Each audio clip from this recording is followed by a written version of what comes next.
Welcome to the Software People Stories. I'm Shiv. I'm Chitra. And I'm Gayatri. We bring you interesting, untold stories of people Associated with the creation Or consumption of software-based solutions. You'll hear stories of what worked, and sometimes what didn't, you will also hear very personal experiences. and insights that would trigger your thoughts And inspire you to do even greater things.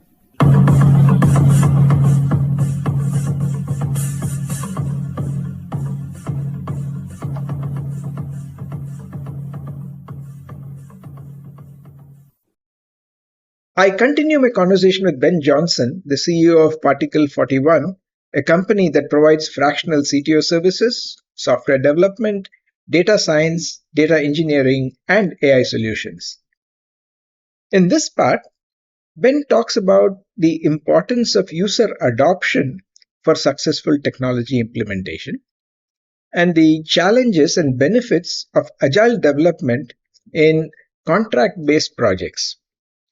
He also shares the value of personal practices like journaling and mindfulness for maintaining composure and productivity. He shares his career advice for aspiring technologists, including the importance of continuous learning and specializing in niche areas. And finally, one more takeaway for me was that the enduring value of expertise and the opportunities created by emerging technologies like AI and blockchain. Listen on. Do you also get involved in helping their users adopt?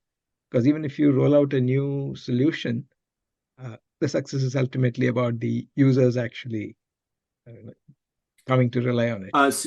So in your question, this is the users being the clients, developers, or what have you? Well, going one step beyond, I mean, do you work only with the developers and the tech teams? Or let's say they're rolling out a new, either an e-commerce application or probably for the lawyers. How do you make sure that they like it and they would start using it? It's going to be a big change for them sometimes. Yeah. So user adoption is something that we do have product owners and product people, designers. And so, yeah, we are on our strategic management consulting, we are talking about that adoption curve and how to market and educate the users.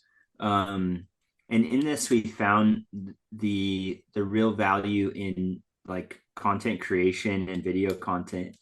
As a brand, as a company, whether you're deploying the latest DevOps stack or whether you're deploying the next version of the software e-commerce platform or whatever, it's your responsibility to be understood. I run into a lot of business owners that are like, well, my users just don't understand. Exactly. It's almost like they're blaming the users, and I believe it's our responsibility to be understood. And so go back to the drawing board, figure out how are we not communicating the problem and the solution to the customer. And if we really feel confident that we're solving a problem, then we just need to say, start with the problem. Are you having X problem, and would you like this solution? Like just reframing that. And I think a lot of times we assume because we did an isolated marketing test, or maybe we sent out that one email, that was sufficient enough to really convey the message we were trying to convey. And I've started to see new research and data that it takes 7 times of trying to communicate and get your message out. And so I think all brands are really forced to become content creators or have some teammates that are willing to create content and take responsibility for the understanding that you're trying to get across. The model that you mentioned of being service providers, right? And the adoption of the agile type of practices, how have you found them compatible, or is it possible to have an agile approach when you are working under a contract? It is. So all of our contracts are very much time and materials. We don't do much fixed scope, fixed bid. But because of that, we also have 30-day 30-day room for changing the team up or changing the team down. So we are very much selling the agile process. Like it is Okay. part of who we are. It's part of how we deliver service. Now in that, understand that there's a commercial outcome that's desired.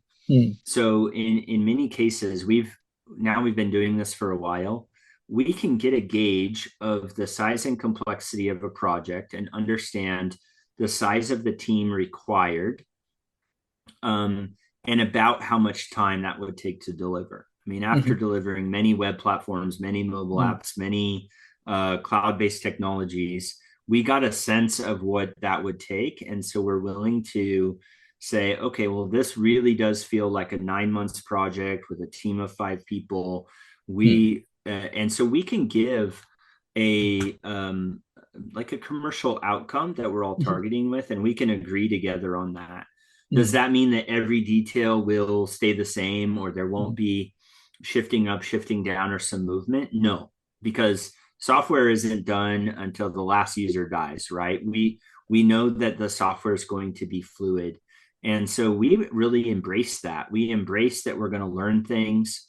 And the whole way that we interact with clients is really embracing that. So if we learn something from the market or from our audience that says, hey, we need to do these other features, we don't have to go back to a contract and argue over what needs to change or how much more money needs to be bid. We have that already baked into our model.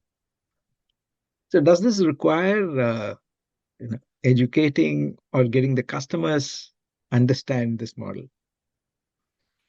It does, but I think when they're faced with the alternative is tell me exactly what you need right now, so that I can give you the exact price, so that we can start on this, and then we don't have to argue. We'll just, you tell me everything you need right now, and I will deliver it. Nobody knows exactly what they need. So when we really faced with the alternative, folks to understand that the real advantage here is flexibility. And then we say, hey, we say, and we're going to show you progress all along the way. This is an open process where you get to see exactly what we're working on. This is how trust is built.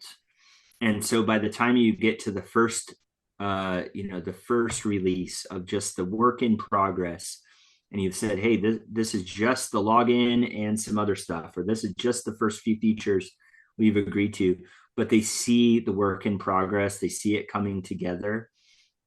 So much trust is built. And then you just keep iterating, and you show your velocity and your sprint progress. And I think it's for me, it's the only way to work, where it's all super transparent, super open. And if the client, if the person we're providing the services for wants to move faster, they come to know that they just need to add additional teammates, and they're in control. They're in control of the priority and the order in which we execute. Then it's a great relationship. Yeah, by the way, I like the name of your company, Particle 41. I just quickly looked up your website. How do you pronounce? Is it myobium or meobium? Yeah, niobium is niobium. Yeah. So it's a wonderful material. It's added to steel, and it makes steel flexible, stronger, more flexible, and even allows you to oxidize it. So it gives it a sheen. It makes it look a little better. And we feel like when we partner with companies, we can make them stronger, more flexible, and hopefully even their products will look a little better. And we can get them to market, in a robust way. I'm sure that's a good conversation starter many times. For sure. Yeah. Just switching gears a little bit. Sure. You did talk about getting some support from one of your mastermind sessions, which is also faith-based and all that. So are there any personal practices that have helped you maintain the composure and through ups and downs, meeting with clients, escalations, teams? Oh, so many. So first off, my morning routine is very important to me. I wake up at 5:30 every morning. And I have some faith-based meditation. I read the Bible, I pray. And then I do that for about 15 to 20 minutes. And then I get right into a workout. Mhm. And I'll work out anywhere from 30, 45 minutes, sometimes even an hour. Really just depending on when that first meeting of the day is starting. If I have a little extra time, maybe I'll push my exercise. But yeah, I definitely have fitness goals. And so that time is important to me. And then, so that morning routine, the other thing I've started to add into my practice is a journaling routine. Oh, okay. So even a couple of hours ago, I was going to meet with a client and I found myself worried, like kind of dreading the meeting. Like I didn't want to go to the meeting. So I just took a few minutes to journal that feeling. Because a lot of how we perform is based on what is occurring to us. And so some sort of belief or insecurity was surfacing for me. And so it was making me not want to go to the meeting. Had nothing to do with the client or anything that they're doing. And what I came to know is that the meeting was not about me not providing service or providing service. But what I came to is that the better belief was that they just needed a lot of help. And my job was to help them. And so then I went into the meeting with a more open mind of, hey, this client just needs a lot of help, and so I need to be ready to help them, whatever that help may be. And so throughout the day, I'm just quickly journaling to prepare my mind for the right outcome, and I'm checking to see if maybe I have a false belief. So is something coming up where maybe because we interpret the meanings, right? Meaning is for us, we see a tree that has rotten fruit, we see a tree that's dying. That's for us to get a meaning like, oh no, the tree is dying. But if we look back and we see a forest full of trees, most of which are growing fruit to abundance, and some of the fruit is even falling to the ground, then we will see a different meaning. So really the meanings are for us. If your wife or your partner is tired, you may think that they're upset with you. Well, but I got that meaning. The truth may just be that they're just tired. And so we give things meanings. And oftentimes when we're feeling a little bit off or not ready to perform, it's because we believe something that may or may not be true about the situation. And I feel like journaling is a specific practice. And when I journal, I'm asking, what do I believe about the situation? Is that belief true? And is there a different belief or a different meaning that I could give the situation that would serve me better? And just working through that really quickly oftentimes makes me much more prepared to face the challenge that's in front of me. Yeah, that's very powerful. But how do you transition to even journaling when you are probably under pressure, like you mentioned, or if you're upset, if you're afraid of something? It's just I don't like the way I feel right now. It doesn't feel good. I'm rather than going in, I would ask that question in reverse. How could I not take the time to journal if I'm feeling this way? I guess somebody asked, there's a great theologian that they said, oh, he mentioned something about praying 3 hours a day. And said, how do you have time for that? I have all these other things going on. And he said, you have all those things going on.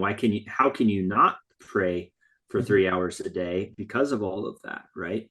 So I think it's just a matter of perspective.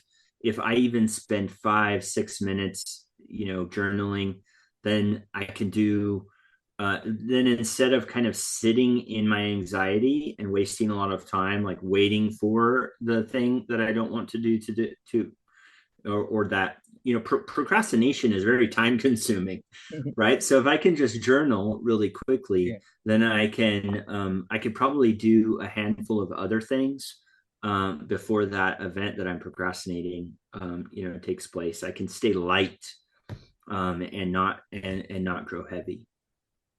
Yeah, I can absolutely relate to that. Now, the way we kind of explain many times is particularly for leaders, if you want to manage outside, first you should master inside. You stay calm, be grounded, so on. That's also probably a good segue to ask you for some career tips. Typically for two segments of people. One, those who are considering a career in IT, because nowadays everybody says, is there a career in IT with all this AI and everything else? Those who have not tasted it yet. And those who probably are going through kind of a mid-career crisis, saying, should I continue doing what I'm doing? Should I become technical? Should I become managerial? Should I go to startup or leave IT, etc.? So do you have any tips for them or any self-checks for them? Yeah. So it's a great question. I really love this book by Chad Fowler, The Passionate Programmer. That's yeah. So this is really talking about your career journey. So if you're starting, you'll want to choose when you're starting, man, it just looks like an ocean that you're going to have to boil all these different technologies. Seems like you're learning something new all the way. And there is some of that is the essence of being a software developer, like learning version control and learning database. And there's some things that are kind of contextual and fundamental. But when you land in a technology, the passionate programmer, and I'll paraphrase it poorly, is really to know that there will be an adoption curve. That if you get in early as a technology is starting, and you become to know, eventually you'll be an expert in that technology and you'll be very well paid.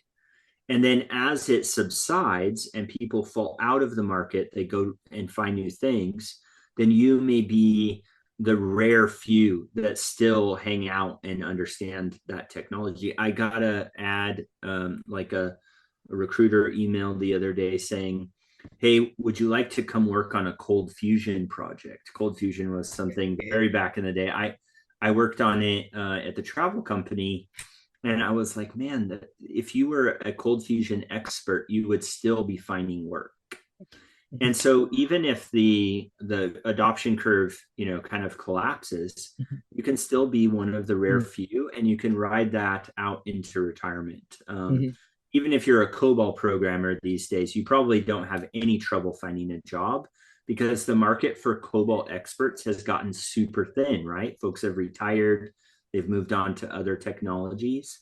So I think it's kind of like choosing what are you going to be an expert in, and just enjoying that learning process and that gain in expertise. And also, if you're a person that kind of likes to shift a lot, maybe be willing to do that a couple of times in your career. For the person who is more mid-career and wondering, embrace the fact that you've got all the contextual knowledge, you know what's going on, but then, do you want to maybe double down on the things that you are an expert in, and be that, but also you can't ever stop learning.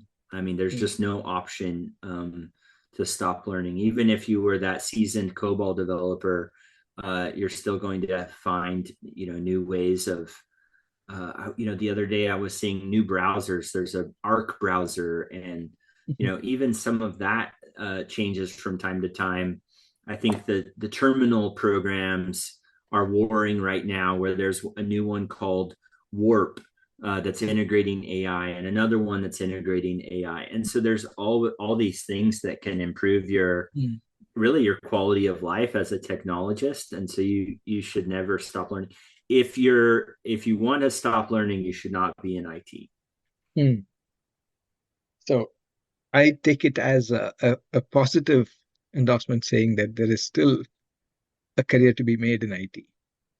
Oh, for sure. I don't think it's going anywhere. And I think there's things with Web3 and blockchain, and AI is only going to be as good as the data behind it. And so I think people are going to be implementing more sensor technology, keeping all of that data safe and secure. Cybersecurity is not going anywhere. AI is going to hit the cybersecurity world, and here's a way of thinking about it. Let's say AI was super good at translating language. It probably is. Google Translate. Maybe we're able to have something in our AirPods that can listen to the conversation and give that kind of Star Trek version of I speak, you listen, and the translation is just automatic. Like, let's say we get there. Who's going to test that? Over time, all of the bilingual people, all the people who understand, all the linguists will eventually be a rare few. So if you're the one linguist that hangs around and continues to study all the multiple languages, then you now have this capability to test the AI, and that will be very expensive. Like, you'll be able to charge a lot for that service. So I think expertise is always going to be a currency. Whether AI makes certain things much easier and much cheaper to deliver, it will most likely happen. But true expertise is always going to be a currency. Is there something that we didn't talk about that you would like to share with our listeners? Just how much I absolutely love, and that sounds a little bit, I love helping people. I love helping people with their career. I love coaching, mentoring, advising. I love to help people. So absolutely, if there's something that you want to chat about, my LinkedIn is always available. And you can schedule a meeting with me directly on my LinkedIn. And so I just want to invite anyone listening to contact me and schedule a meeting with me. That's wonderful. So on that note, I'd like to thank you again, Ben, for sharing your story. And I hope that it inspires a lot of people, because some of these questions probably have asked some others, but then the way you explain in a fairly simplistic and more experiential way, for instance, journaling, the way you found the benefit out of that, I found it very, very useful. Well, thank you so much, Shiv. It's been a really good interview. I appreciate all of those questions. And giving me the opportunity to share. It's something I really enjoy. Thank you. Thanks.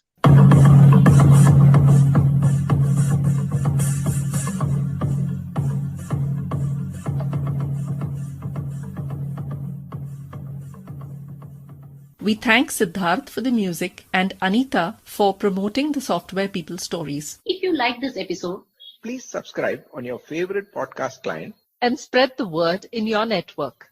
if you'd like to share your story, Contact us at podcasts@pm-powerconsulting.com.